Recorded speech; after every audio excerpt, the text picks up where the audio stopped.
session. Sure. I hope, Sudhirji, we are going live in a few minutes because it's 5 p.m. So it's 5 p.m. I would like to continue and start with the session of today, evening. Yes, and I hope we are live now. Yes, we are Welcome, live. everybody. Good evening. Good evening, Mr. Sanjay, and good evening, our moderator of today, Anisha Paul. First of all, I would like to introduce everybody to Red Lantern Analytica, which is an international affairs observer group out of New Delhi and has been founded by Mr. Abhishek Ranjan with aim to become a strong source of knowledge provider. We research upon critical areas and issues of today of the global world with special focus on Sino-Indian relations. Also, our today's discussion on soft power and public diplomacy in India's foreign relation policy will be moderated by Anisha Kaul, who is a research scholar from Jamia Millia Islamia, and our guest today, who will help us understand soft power diplomacy in India and foreign policy. We have with us Dr. Sanjay Srivastav from Department of Political Science of Banaras Hindu University. To put more light on Dr. Sanjay Srivastav, I would like to mention a few things about him. That he teaches international relations and the research interest includes soft power. These are the areas that Mr. Dr. Sanjay covers. Public diplomacy, strategic communication, conflict resolution, and peace, and India's foreign policy, of course. He also takes part in curriculum development, I would like to mention, research supervision, and administrative activities of the university. Currently, Professor Srivastava is a Fulbright visiting scholar in School of Communication, American University, that is in Washington, D.C. The research component of Dr. Srivastava's Fulbright project aims to evaluate the public diplomacy strategies of America and India oriented towards peace building in post 9/11 Arab world and South Asia. Respectively, the teaching component examines the nuances of Indian post public diplomacy, and under the proactive lead of Prime Minister Modi to claim the rightful status of rising power. Also, I would like to mention that recently Professor Srivastav was also an ICCR chair of Contemporary Indian Studies at Yerevan State University, Armenia. That was in 2019 and 2013 and 14, where he was also involved in public diplomacy activities. And he also delivered lectures on various issues, including India's foreign policy, public diplomacy, programs, and prestigious ICCR lectures. Professor Srivastava was awarded UGC's Research Award 2004, given to the meritorious teachers. He was Salzburg Seminar Fellow of 2005 and has participated in several national and international conferences. He has also published on issues of international relations in various compendiums and national and international journals. So I would like our moderator of today, Anisha Kaul, to take over. Thank you. Thank you so much, Ashay. And we at Red Lantern Analytica would like to welcome you, sir. In today's session, we will focus on soft power and public diplomacy in India's foreign policy and establish various important arguments in the course of the interview.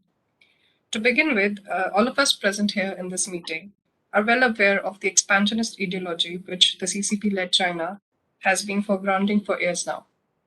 And in that regard, I pose my first questions to you, sir, that after the major strategic victory of India in Doklam, does the world now see India with high hopes to counter CCP's expansionism?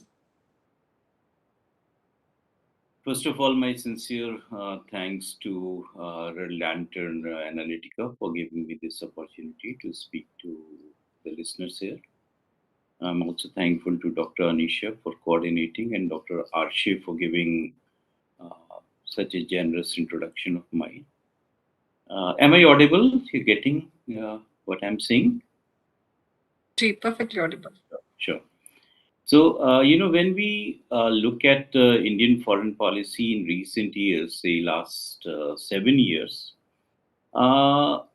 India is a power which is called rising power, and there are many changes in India's foreign policy. Uh, it would be not correct to say that the metamorphosis has taken place. The changes are in the degrees mainly, and Indian foreign policy has become more proactive, more candid, and instead of just reacting to the international events, there is a change in the normative that now we want to shape the international events, international developments, international regimes. Okay. And we also, consider ourselves as a Vishwaguru, a country which can show a way to the international society, international life for the community of nations.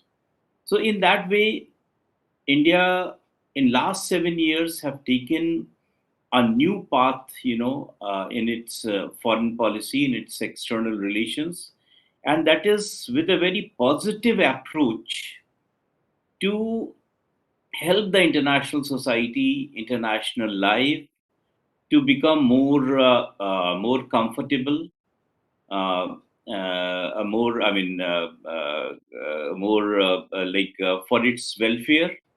India is working, and the international regimes which have been set so far, including the UN Charter and later on the World Trade Organization, or uh, recently the forthcoming climate change, regimes. All these, negotiations, all these talks, India has, left its naysayers strategy. India has left, I mean, there was a time when India was called the spoiler of the talks. Okay, that India is a country which could not learn to say yes in the international negotiations. So those things have changed. It has moved from a inhibitor to facilitator of the international regimes. That is why we have changed our stand on the agriculture subsidies in the World Trade Organization. We have changed our stand in the climate change talks, and we are more forthcoming with the solutions. Like in the recent COVID crisis, we have shown to the world that how with such a big population we have been, successfully able to manage our the pandemic crisis and the two waves, and we are ready for the third wave even. And not only that, but we have also supported the developing countries who are on the lower strata of the ladder of development. So these, changes tells that there is a there is a change in the India's perspective towards the international society.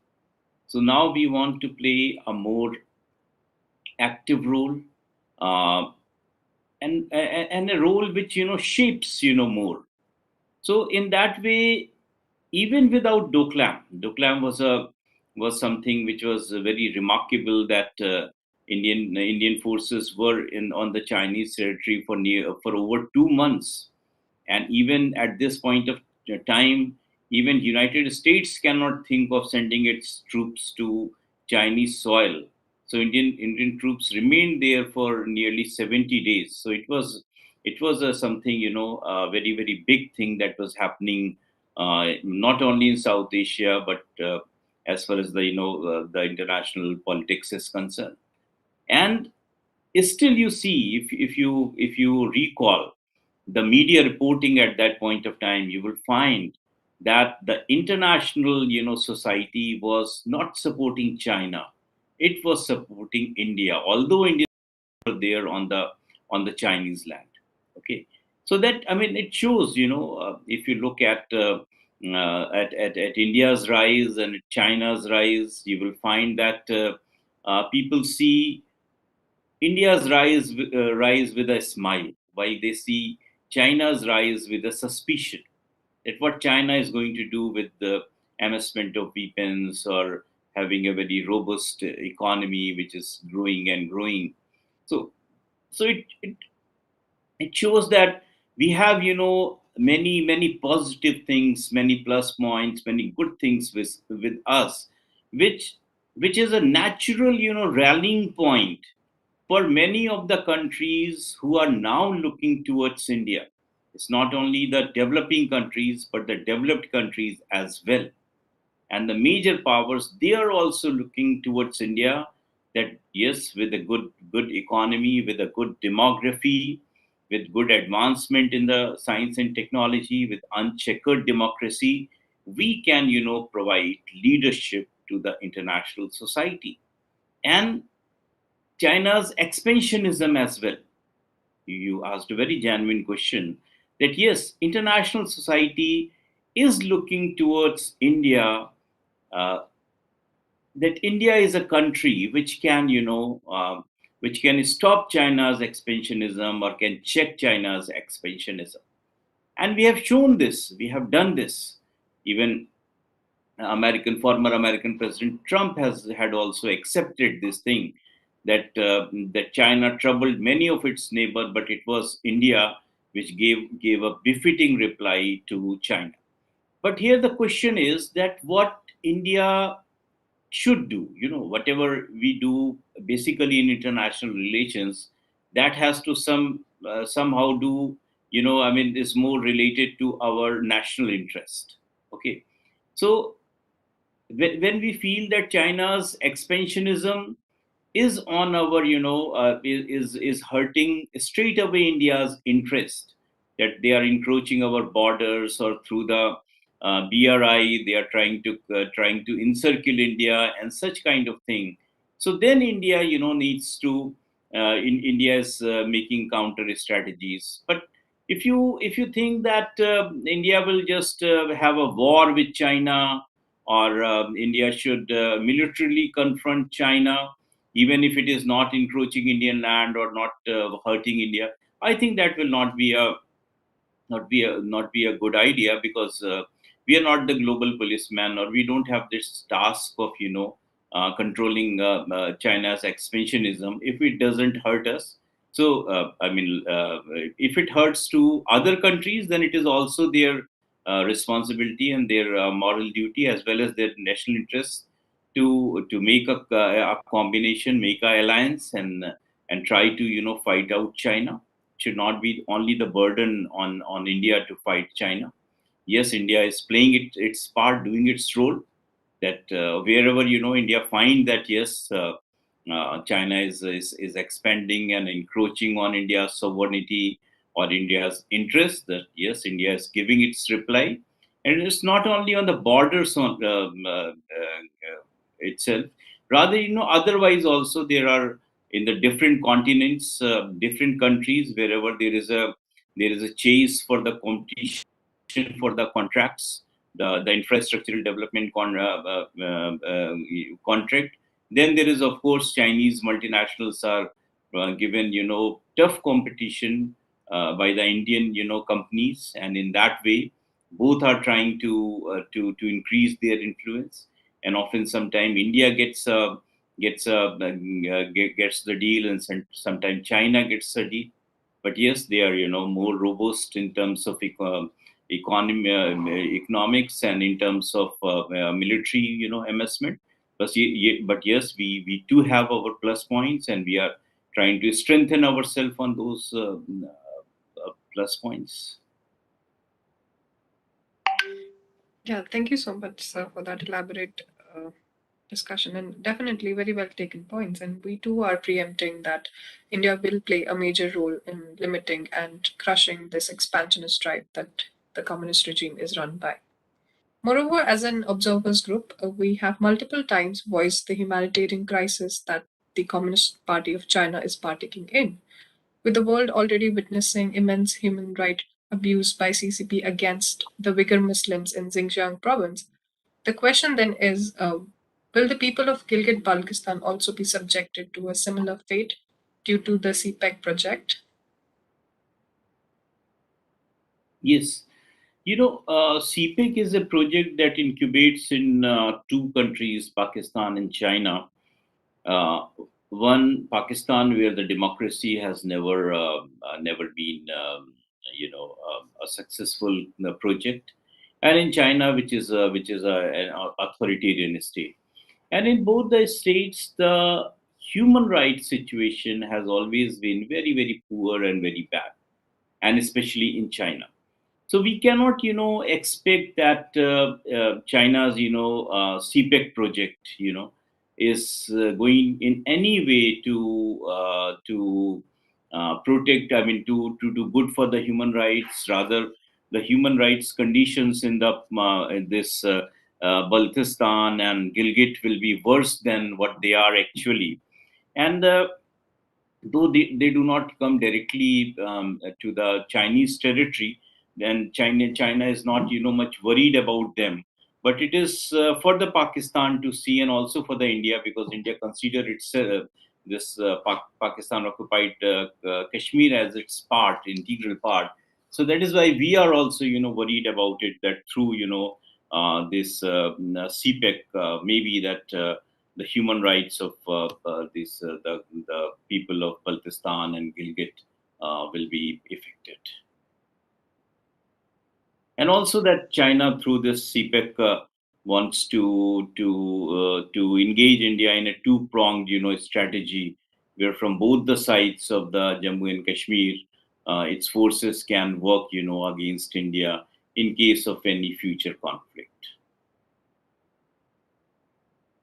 Thank you. Certainly, sir. And the notorious nature of this CPEC project is also equally known to the world, as you have kindly mentioned. And furthering this line of thought, it makes one deliberate on the kind of demographic changes which will occur or are bound to occur in the Gilgit Baltistan area or the POK, Pakistan occupied Kashmir region, owing to the same China Pakistan economic corridor. Yes, whenever such corridors are developed, the demography is certainly going to be impacted out of it. When this corridor finally is in being constructed, or the facilities are being evolved and developed, then who will take up this opportunity as far as the infrastructure development is concerned, or setting up the business, or setting up the hotels or the motels? Who will come to do that from the side of Pakistan? Naturally, it will be the Punjabi Muslim who would take up these opportunities of infrastructure development, as well as other kind of business or the other kind of trade activities, because they are the more dominant dominant class, dominant ethnic group in the Pakistan's politics, and they are going to take this advantage, this call, and it will make them more rich, as well as their domination in the Pakistan occupied Kashmir. So okay, so in that way it will be reducing the influence of the Kashmiris there in the POK, and instead the Punjabi Pakistanis, they will have a more dominant role in terms of economy, as well as gradually in terms of polity. So this corridor also is going to change the demography, and bringing the Punjabi Muslims to the Kashmir Valley, and in that way, it is going to affect their culture. It is going to affect their their language, and many more things. Because I mean, what in India we think that that ethnic group, the Kashmiri ethnic group, they should have a separate identity.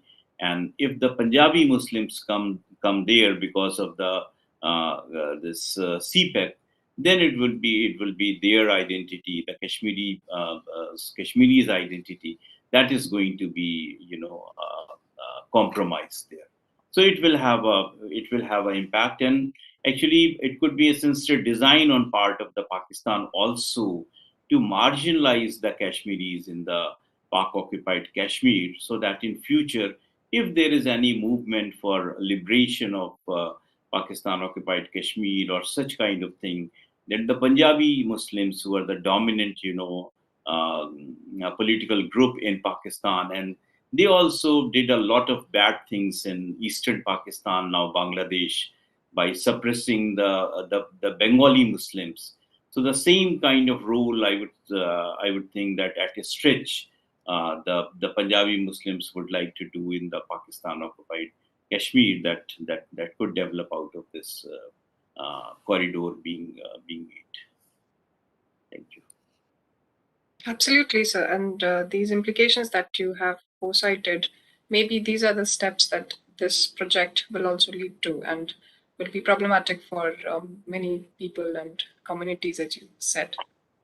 And I presume that you will also agree to the fact that this Chinese expansionism, which has become a reality in the times that we're living, is aiding the communists in strengthening their dominance in various other tangents as well.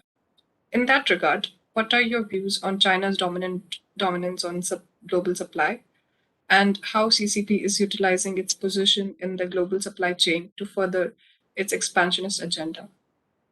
Last 2 decades, or I would say rather in last 3 decades, China has worked tremendously on global supply chains and its domination over global supply chains. They are able to provide raw material. They are able to provide cheap labors as well as the skilled labor, and now they are on to make the corridors. Belt and Road Initiative, Silk Route initiatives, and in all all through these initiatives, they are trying to have a command over the global supply chain, and being the seat of a place which can provide the raw material, cheap labor, cheap skilled labor, as well as good ports and other facilities. They have the real command over the global supply chains these days, and this has led them, if not directly to expansionism, it is at least making their economy more robust. And that the money that comes through global supply chains, that is finally siphoned to their military preparedness, and that finally leads to their expansionism as well as the global dependence over China, that there are countries who are depending over China for many commodities, for many services, for many goods production. And if China withdraws, then their economy will have negative consequences.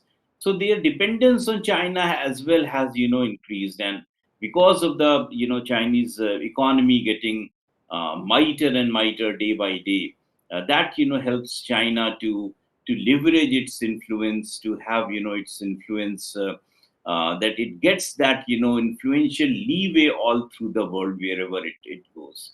So they have definitely worked on this global supply chain issue, and they have been using it to expand their influence as well as expand their territories if possible, wherever they can do this. Not that everywhere they have been able to do, but they are trying and they are using. So it is their one of the significant strength that they have the control over the global supply chain. But yes, I mean, there are counter strategies as well. The other nations are applying that because of the COVID virus, the breakdown we saw, and also that they see China as a threat, an authoritarian China, which is not democratic, or which violates the human rights, which violates the rights of the minorities.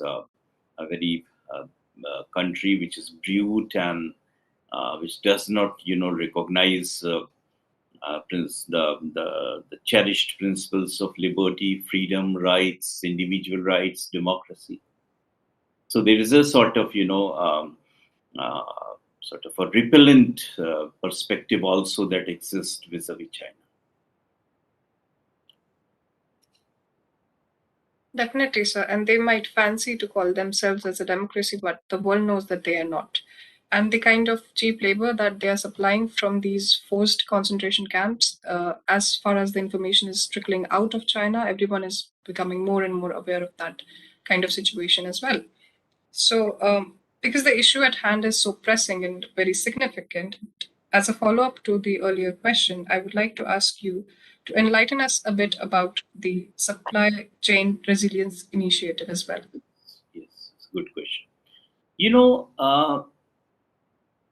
it's not a hidden fact that the command over the global supply chain is one of strengths of China, and of course the nations had to have to counter it, because when once they feel that China is misusing it, or China is a power which will misuse it, then there are initiatives such as the China Plus One initiative.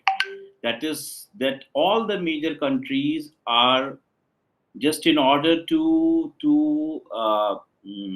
ignore China, or not go for Chinese option, they are keeping one extra country in their mind, in their strategy, where they can, they can have a sort of supply chain.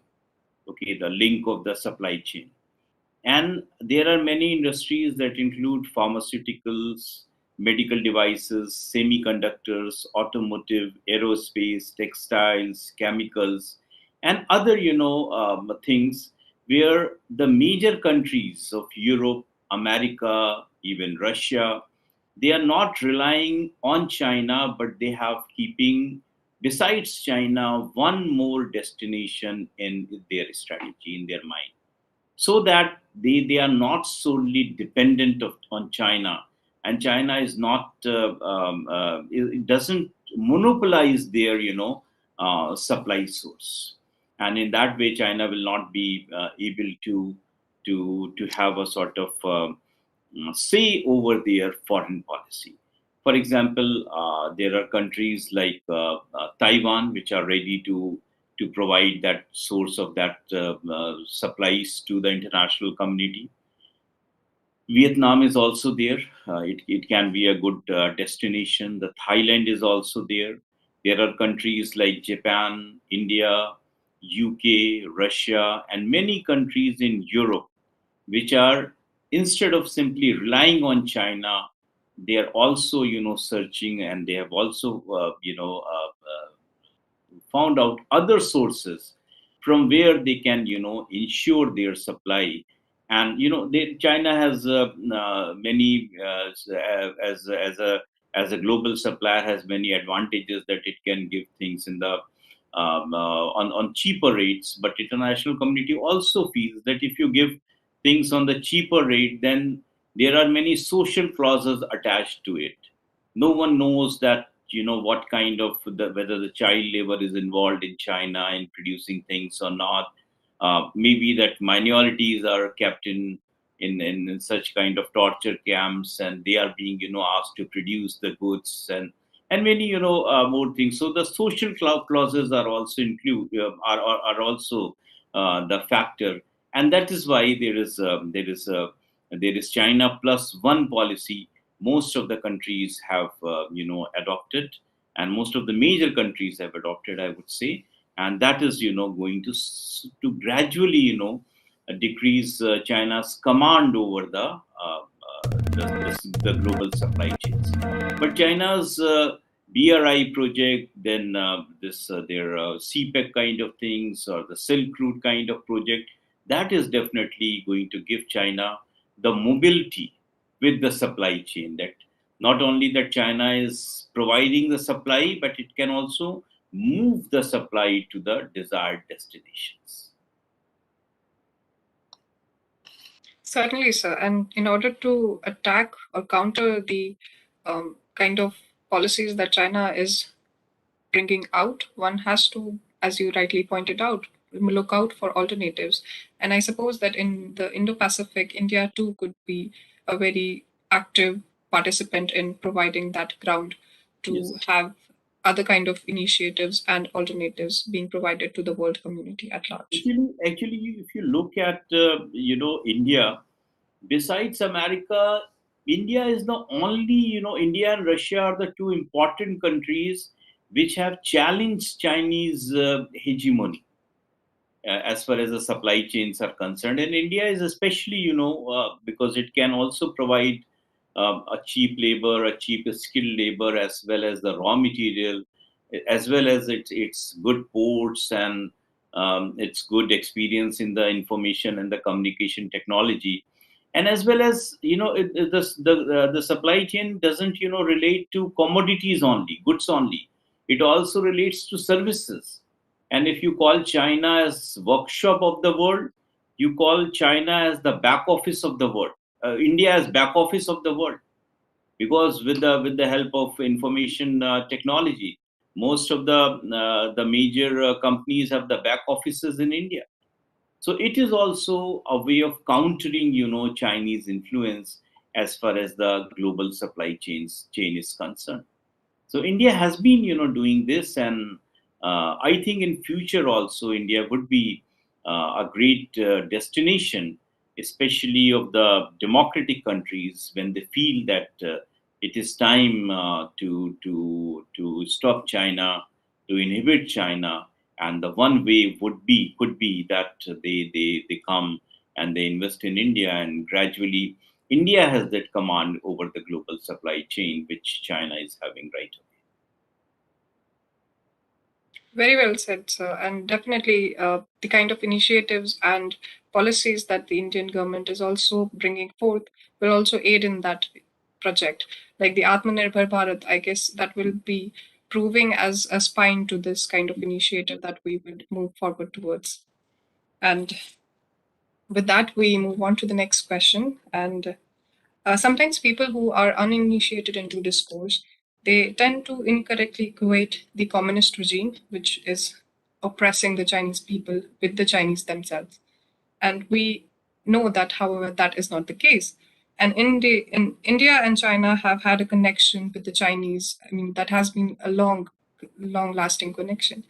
And given the oppression and the subjugation that these Chinese nationals are undergoing by the inhuman ruler of the CCP, what do you think are our moral duties for these people who are being oppressed in the 21st century that we are living? India has a uncheckered record of supporting those people who have faced the state's genocide, kind of thing, or killings by the state, or massive violation of the human rights. And that is why we have been supporting, the Tibetan people in India, and we are the country, and we have kept the Tibetan cause alive. If the Tibetan cause is alive till date, India is, one of the country that has supported that, and that has created chagrins in China also. They are annoyed, on this, that we are keeping that, culture alive.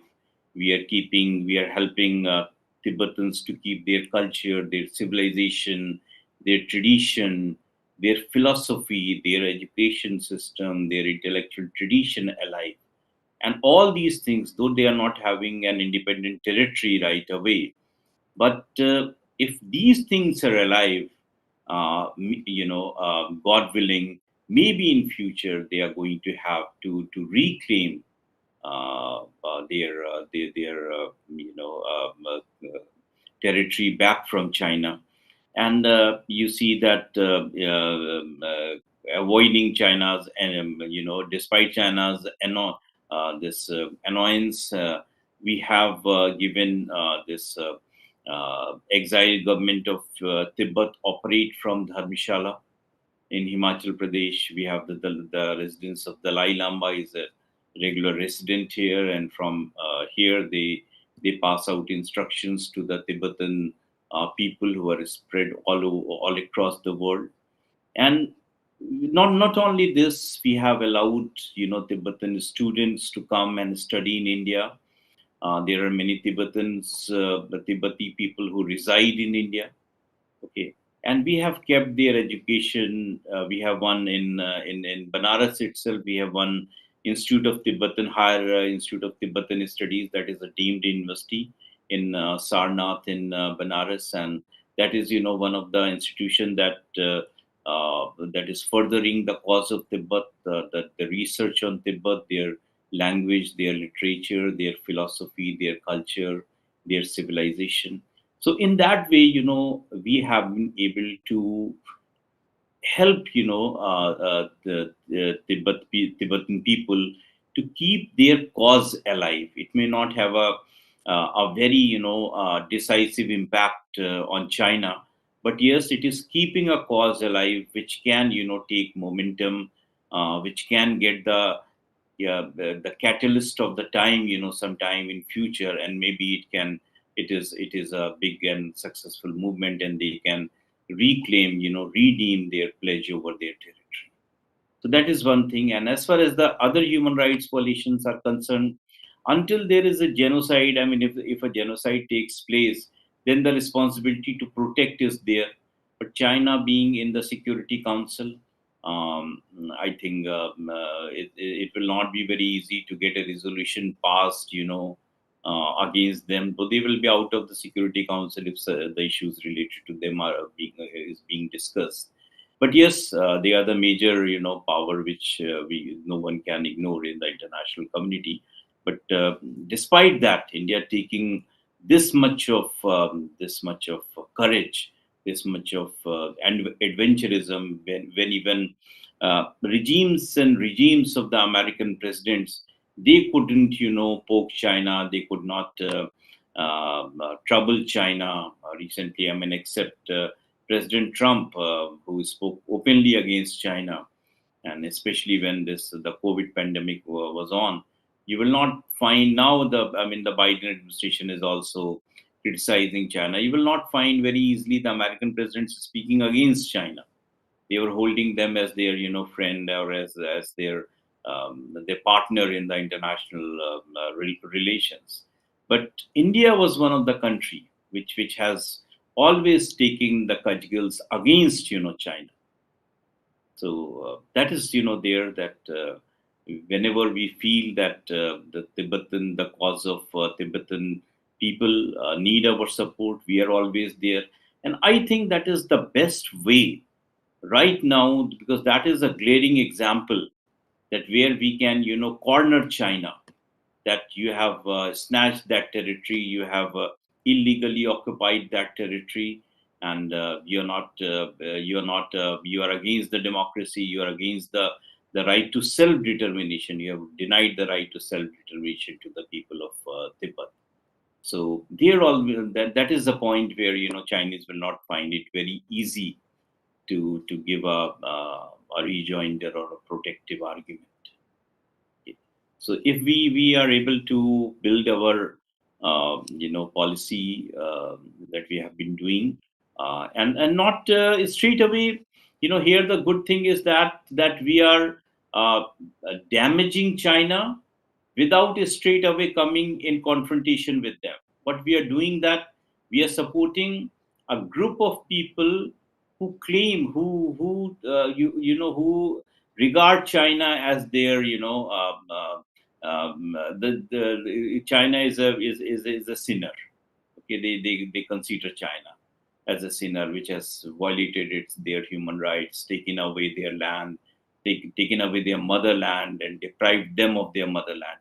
So all these things. So in that way, that is a very, very, very positive kind of foreign policy initiative that we have been doing, since late, since very early, and I think that's a very successful attempt on part of India, and in that way, we have been able to pay back, our good relations with the Chinese people, and especially with the Tibetans. Absolutely, sir. And given the fact that India proved to be a home to these Tibetans away from home, kept the flame of the fight that they had begun a generation ago alive. And I have very close Tibetan friends who are second generation, third generation in exile, and they still are hoping to someday fight and go back to their home, return to the Tibet that their parents or maybe grandparents had someday left. And that is the kind of initiative that India is brewing, and India is allowing to build up on its own soil. So that leads us to the next question, that colonization was another such evil, apart from the expansionism that one knows of, that had hindered the human spirit and created havoc in the countries that were exploited. And it was only after centuries of colonization that South Asia had started showing potential of becoming the economic hub of the world again. So, how do you see China's oppressive regime hampering this collective effort of ours? You know, there was an understanding between China and India, sort of a taunt that was there, that China, anything south of Himalayas will be an Indian affair. But gradually, with the rising status of India, India becoming an emerging power, a robust economy, and we say that it is an Asian century, and two powers are rising, China and India. China has gradually started moving towards the south of Himalayas, and they are trying to. They have been in last couple of years impacting the politics in Nepal. They're trying to influence things in Nepal as well as in Bhutan. Doklam is a conflict was a good example of that. And likewise through the CPEC and the Belt and Road Initiative and the Silk Route and their presence in Sri Lanka and their several projects in Bangladesh. This all shows that they are gradually, trying to increase their presence in South Asia. But the thing is that India has also, except Pakistan, India has also made very good relations with its South Asian friends. And despite there is a pygmy giant relationship between the South Asian neighbors and India, India has been able to convince all its South Asian neighbors that India is for their welfare. India is for their development. India is not a country they should fear of. Rather, it is more a friendly country which is going to support their rise or make economic cooperation or help them in area of science and technology, and that India has also has done through the development partnership and its other program. So, despite the China trying, its best to interfere in South Asia, except Pakistan, with which they have the strategic alliance, and in future they want to have a two-pronged strategy in war with India, where they on one side there is China, and on the other side there is Pakistan. So, except Pakistan, we don't find that they are going to get much support in South Asia. And then also geographically, India has also its options that there are many points which if India can choke, then it will be very difficult for China to reach to Indian Ocean through the seas and through the through the Western world using the Indian Ocean. So all these India is not a country without options. We have plenty of options. So that and China also understands this. So despite the confrontation and recent problems in Ladakh, the face off in Ladakh. The cooperation is also there in the relations between the two, and especially the cooperation in the sphere of trade that the both countries are enjoying. So I think gradually the countries of South Asia are going to realize this, that it is not very beneficial to have a longer handshake with China, and China will also realize that India has reached to a point in its development that it cannot be subjugated by the countries like China. Even at one point of time, America has also realized this, and all the major powers have also realized this that they cannot command India. They cannot send commands to India that you do this and do's and don'ts, kind of thing. They cannot prescribe for India.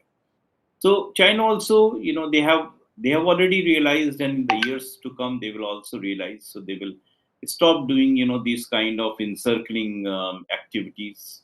And India is also through Vietnam, through Taiwan, through Australia, Japan, South Korea. India also has, with the help of that the consortium of democracy, Japan, Australia, England, America, South Korea. They're also, India is also trying to have a sort of string, around China, a string of influence, a strategic string around China, where they can control the behemoth China, or if China goes recalcitrant, violates the international law, then it can be controlled through these alliances. Absolutely, sir. And I suppose that China too has realized the fact, at least this fact, that it is a different India that they're this time dealing with. So there are also a few speculations which are valid in their own sense that China's gigantic BRI initiative is nothing but a form of neocolonialism. That we Yes. are being served the same evil once again, but this time in the name of so-called global infrastructural development. So what are your views on the same? Yes, yes. You know, basically, what is neocolonialism? It's a new kind of domination based on the capital and based on the technology. That the developing countries who don't have the capital, don't have the technology. So China is, going to provide, these things through the BRI initiative, or the corridors, or the this Silk Route, whatever your sea route, whatever you call. So by making agreements, or by doing collaborations with these countries, China is going to provide them capital and technology for the infrastructure development. But anything, will allow China to have a sort of political influence over these countries in the international decision making, be it the United Nations, be it the World Trade Organization, or any other regime where the things are being negotiated. These countries would be asked to join the coalition where China is the leader, or China is a prominent member. And through these BRI kind of projects, China will strengthen their its supply chain. It will get the market, it will get the raw material, it will boost China's trade, as well as China will get the strategic advantages out of having the stations there. If you don't have the stations where the weapons are there, or your aircrafts are there, or the ships are there, but still in times you can develop those facilities there. If you have the land, then you can develop those things there. So of course, yes, China is having, but I think the BRI project itself is not paying off that much to China, with which they had virtually started it. So gradually you find that BRI's impact is also fading out in that way. I mean, the with that big with bang they had started that. You hardly, because India, the major country in South Asia, not joining that, opting out of that. So what kind of the gain they had thought they would get out of the BRI, I don't think that they are going to get it. Then of course the nations also realize that if they go close to China, then they will not get the ear of the United States of America, or that of Russia, or the many countries of Europe, or of India. So there are checks and balances still that are working against China.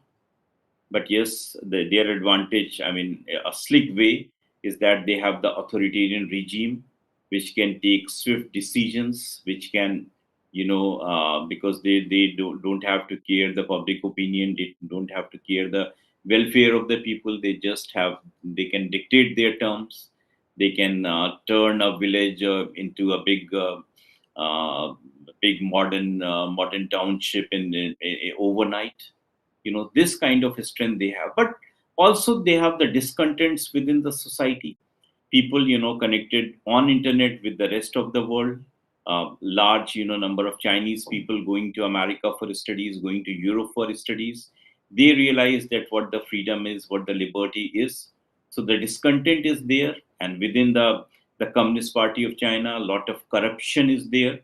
There is a affluent class, despite socialism, that out of that corruption, affluent class is there, which has a lot of money, which can send their children abroad for their studies, can purchase property internationally.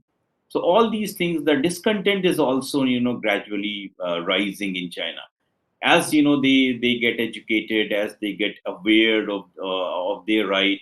So gradually that is also rising. So a struggle within China is also on, and see how this that the is going to explode that situation. So it's not it's not that easy that China is going to do something much more extraordinary. Or and if you look at the many data, and you will find that China is second after America on many counts, but it is a distant second. In many cases, it's not close to America. Okay, and one more thing which we should notice is that we call it an Asian century, we call a rise of China, we call rise of say rise of India, but you will find that still most the treasure house of the intellectual property, most of the patents, the intellectual property is still with the United States of America, or with many countries of Europe like France or England. So here this is a big barrier in way of China becoming a major power, because finally nation has to depend on the technology, and China may not have that technology with it, because most of the intellectual property is still being with United States of America. So that is also a handicap with China. So yes. Absolutely, sir. And these people projects, as you've rightly pointed out, will die their own death, as will communism, as we see in the rest of the world. So, because what the communist regime is trying to pose is that these so called developmental projects will someday propose that Chinese communist regime leading China is the global leader that one wants to see, which we all are very well aware of that is not the case. While in the context of India, the Indian government is trying to establish India as a global leader. And what are your comments on India's communication on national matters of national security? As I've said, that normative has changed in India.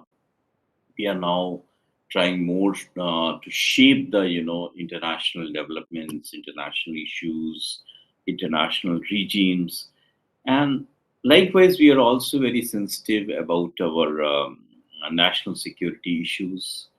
We have entered into several strategic alliances. Like we have a very candid and US embrace, and we are virtually sort of a major strategic partner of the United States of America. Likewise, we have a strategic partnership with Japan as well as with Australia. So all these major countries or major democracies. And like we have also enhanced our armaments. Recently we have strengthened our air force, our navy, as well as you would have noticed ISRO developing a new missile, or increasing the range of the existing missiles. Every fortnight they have a test, and they march up in the field of missile technology. But still there are many technologies like the space technology we still have to do. because in future what is going to happen, that it may not be a war by the infantry, rather it will be a war, a technological war, the war which is fought in the space, and of course, I mean, you have seen this, the biological war of COVID, that has created havoc in across the globe. So this is not a war on your traditional war, or a war fought by the infantry. That has impacted the human resource. It has impacted the economy, and it has virtually impacted everything across the globe. So this kind of many things which we need to impact. Which we need to anticipate, that what can be done against India. Many non-traditional security threats, which may be catalyzed by China, or China work as a catalyst, or China can use these things to trouble India. So it will not be the sort of a as such war on the borders. Rather, it will be more technology based. Maybe if it's a biological warfare or some other kind of thing, that is going to happen, and is still happening. So we need to strengthen ourselves, prepare ourselves for such kind of confrontation, because it's very clear that being a nuclear state, it will not be possible for China to defeat India. Okay, and China also understands this, that any war against India is also going to destroy China to a great extent. Okay, so but the non-traditional warfares, based on technology. There's the cyber attacks. There have been, regular cyber attacks on India's different, military installations and defense installations. So that is, that is the thing where we need to anticipate and prepare ourselves more.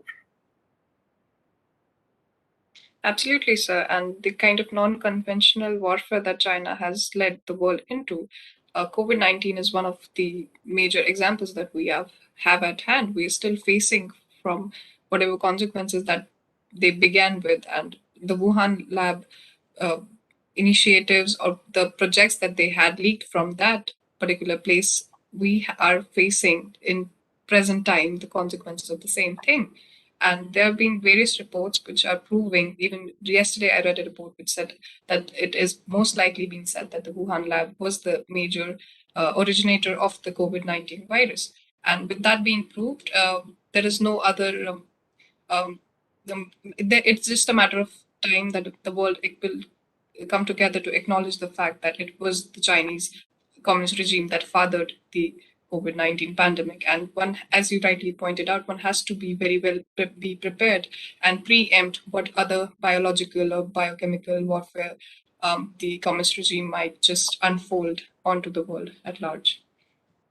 So that brings us to the final question of this very interesting session, and that being that the Chinese have been consistently attacking its own soft power, and it is exposing the very nature of the communist regime.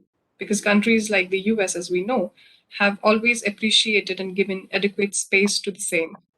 So, what are your observations regarding this concerning India's trajectory in particular? You know, China has invested a lot on Confucius Institute to have its civilizational resources, its influence felt across the world. They have initiated Confucius Institutes in different leading universities of the world, including one in Mumbai University in India also. But finally, I mean, they also realized, and they also found that the authoritarian character of their polity, their nation, virtually, works against their all soft power resources. whatever they have their ancient civilization, their culture, Confucius, religion, its assets, it all is good. But the authoritarian nature, the kind of authoritarian institution they are having, works against China's soft power. Okay, so China at one point has realized now that it is not worth to invest much on its for projecting its soft power resources, because they realize that at the end of the day they are not going to get anything unless they change their political institutions. They turn more towards, they ensure certain rights and liberty to their citizens, and come to some sort of democratic setup. So but that is not likely to happen, so they also realize. As far as India is concerned, it has been able to project through its public diplomacy programs. They have been able to project their its India's soft power resources, such as the rich civilization, India's rich cultural assets, um, India being a liberal democracy, a secular country. It has advanced recently in the sphere of science and technology. Then it has a very robust economy that has developed, and India being a very demographically very populous country. Despite all these things, all these negatives, India has been able to rise in terms of its economy, science, and technology. And now, the world realizes, and India also identifies itself as a rising power and as a Vishwaguru. So, as far as India's soft power assets are concerned, they are very conducive to have a positive influence. It's liberal, democratic institutions. It's a democratic way of life, decision making, foreign policy processes, formation of the government, importance to judiciary, importance to press, public opinion. All these things make India a country which is truly a democratic country, an uncheckered democracy, and that gives India a lot of advantage over China. And that is why when there was a 2005 Indo-US nuclear accord being signed, one of the important argument that the American president gave in the Congress in support of this accord was that India is a responsible country. India is a democratic country, and India is a responsible country. It will not misuse its nuclear weapon. It will not use nuclear weapon to terrorize someone, to blackmail someone, or to have a negative influence over other countries.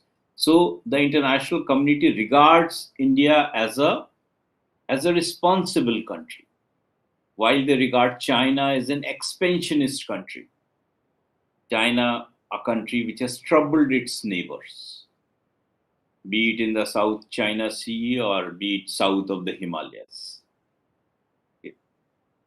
So that is how India has its advantages in terms of soft power, in terms of its public diplomacy doing good, and now you have a very proactive leader, uh, Prime Minister Narendra Modi, who wants to to give a shape as per the Indian intellectual tradition, the thoughts of Deen Dayal Upadhyay ji, the integral humanism, and India wants to shape the world, international society in that way, giving importance to individual, giving importance to mankind, ensuring all rights and freedom of the mankind.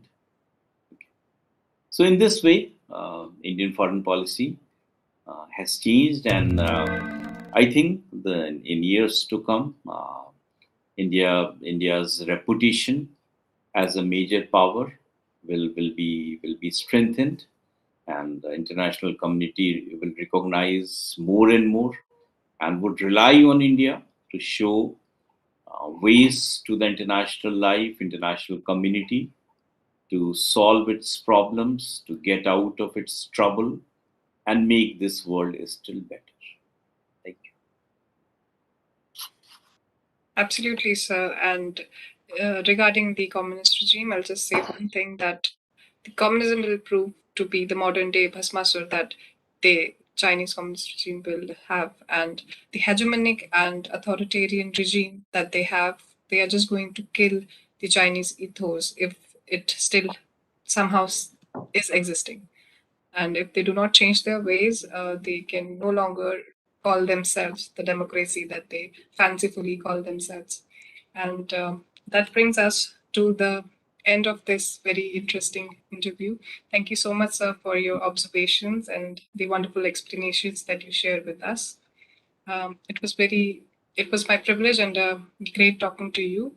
And I hope to share this platform again with you on another such issue. And we can also have discussions on various other pressing topics. Nice So, talking to you. gee. So with that, I will now request Sanya ji to please deliver the formal vote of thanks on behalf of Paradigm. Thank you, Anisha, and good evening to all of you.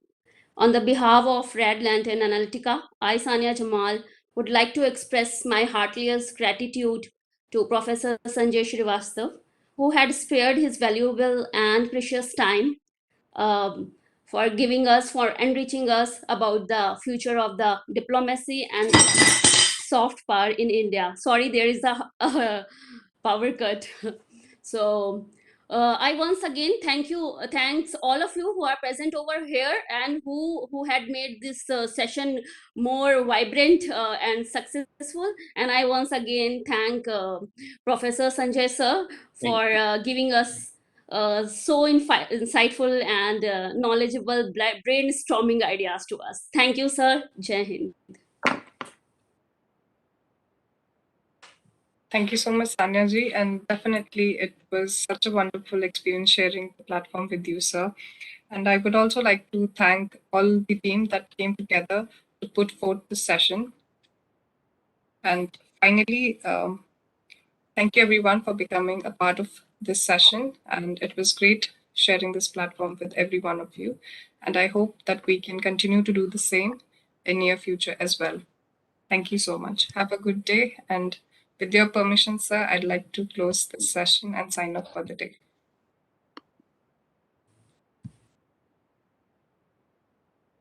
Thank you.